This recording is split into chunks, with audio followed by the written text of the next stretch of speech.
Hi friends, welcome to Geeta Samayal. இன்னைக்கு வந்து அமாவாசைனால வெங்காயம் பூண்டு போடாம சமைச்சிருக்கேன். நல்லா சுட சுட சாதம். ஓகேவா? அவரைக்காய், கேரட், கத்திரிக்காய் போட்டு சாம்பார் வச்சிருக்கேன். கொஞ்சம் சிறுபருப்பு சேர்த்து போட்டுருக்கேன். சூப்பரா இருக்கும். இட்லி தோசை கூட நல்லா இருக்கும்.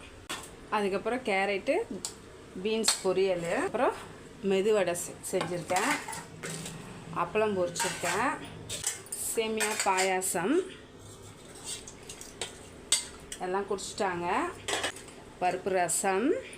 காலையில் குழந்தைங்களுக்கு லெமன் சாதம் செஞ்சேன். அந்த சாதம் கொஞ்சம் இருக்குது. தொட்டுக்க வாழைக்காய் கொடுத்தேன். டிஃபன் வந்து பசங்களுக்கு இன்றைக்கி வடையை தான் டிஃபனாக கொடுத்த ஆளுக்கு ரெண்டு வடை. அதுக்கப்புறம் தயிர் போட்டு வச்சுருக்கேன். சூப்பராக இன்றைக்கி மதிய சாப்பாடு பார்த்தீங்க. நாளைக்கு மதிய சாப்பாடு என்னென்னு பார்க்கலாம். பாய்.